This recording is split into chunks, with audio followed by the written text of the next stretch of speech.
Hello, I'm Manuel, and I'm doing a video today on a math problem. And so the math problem here, I'm going to read it out.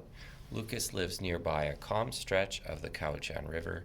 Today, the speed of the current near Lucas's house is 1 kilometer per hour. Lucas puts his canoe in the water and paddles 5 kilometers downstream, and then he turns around and paddles 6 kilometers upstream to his grandfather's house, who lives on the river. The whole trip takes Lucas 3 hours. What would Lucas's canoe speed be on the still waters of Cowichan Lake? And so the last part is added by me, but I've gotten in the habit of when I'm trying to solve a math problem, since I'm focused on the words of the problem, I word my answer before I even work on the math problem, because I might as well, while my brain is thinking in words, I'm going to let it think in words, and then I'll go back to it. And so I know that the form of the question that this is asking for in English is Lucas's canoe speed on still waters would be, and then I have to answer from there with the math. So let's set up the math problem by first making a list. We're going to put that. Let's see here. We got. Now we only just need to say canoe paddles. I don't really have to mention Lucas at this point, just because we just need the object and its motion. Canoe paddles. And I'm gonna try to put my numbers at the end because it just helps organize my thoughts a little. So canoe paddles downstream. And I'm even going to put in brackets for kilometers is 5, okay? Then canoe paddles upstream in kilometers 6. And then stream current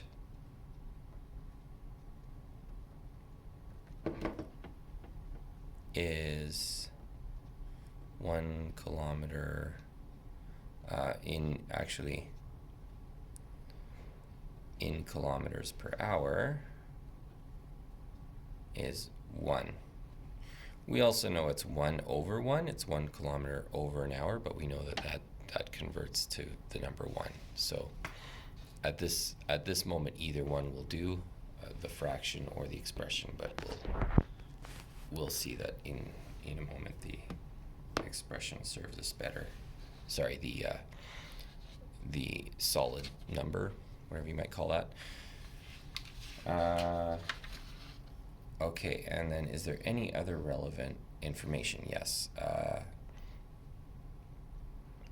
Whole trip takes 3 hours. Takes, again, with my little system here, I put the measurement first, and then, okay. So the trip measured in hours takes 3 in total. So let's start setting up the equation that's going to help us solve this.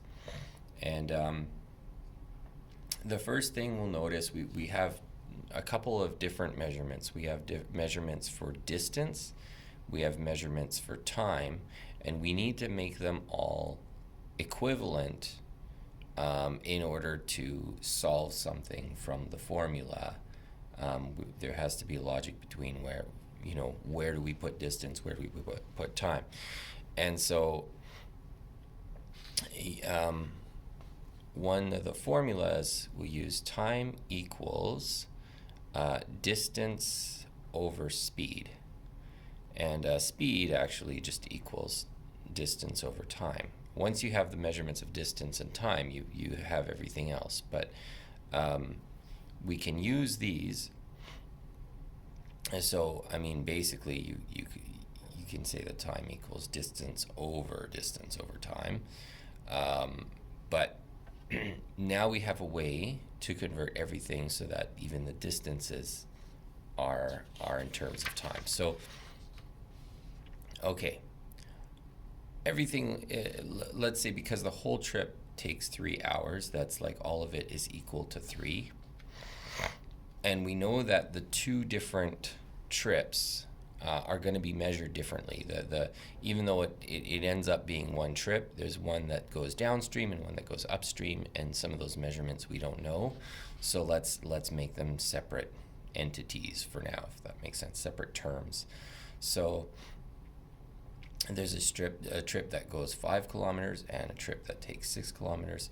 And by the way, I would also add that a problem like this, I would want to shift all of my measurements to be the same. If something talked about meters or centimeters or miles or whatnot, I would have to convert all of my measurements so that the distance is the same. So in this case, it looks like it's okay. It looks everything is in kilometers, and then for time, everything is in hours. So we're okay there. Okay, now we know that there's at least one variable. We can put an x somewhere because we don't know that x is what is his speed in still waters. We don't know Lucas's speed in still waters, and so we can convert those into a time, a matter of time. So for example, the 5, he travels 5 kilometers downstream, and then if we're converting a distance into time, we got to put the distance over speed. And so we know that the speed is going to be plus 1 kilometer per hour, and it's 1 over 1. So we can just put 1, and we're going to have to put the other part of that speed as x. We don't know what his normal speed of the canoe is. We know that the current is adding 1 extra kilometer per hour. Okay, and so 6 becomes the term with a 6 numerator can be very similar. We know that the same variable, his canoe speed, can be used even though we don't know what that is yet. And then we know he's going upstream, he's going against the current, so that same current, which is going 1 kilometer per hour, that's subtracted from the total of that term.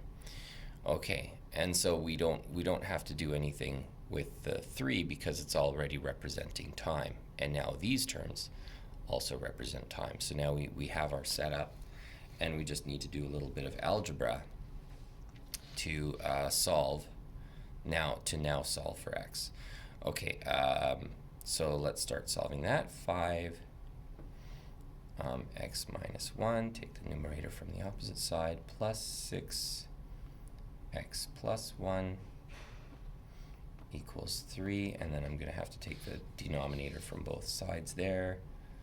X plus 1, x minus 1, and now let's do, we're going to take, we're just going to simplify this side first. 5x minus 5 plus 6x plus 6 equals, and I'm going to leave the 3 there, and I'm just going to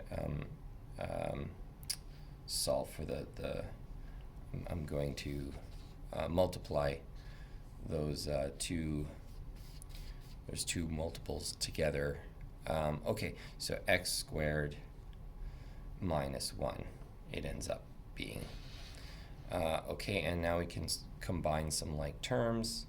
That's 11x and plus 1, 11x plus 1 equals, and now I can just solve for the other side. I can multiply the last bits of the other side. 3x squared minus 3, and now I can combine my all the rest of the terms across the equal sign. I'm gonna make it all equal 0, and I'll move these terms. It's more useful if I can keep the first term a positive number, and we're gonna turn it into one trinomial.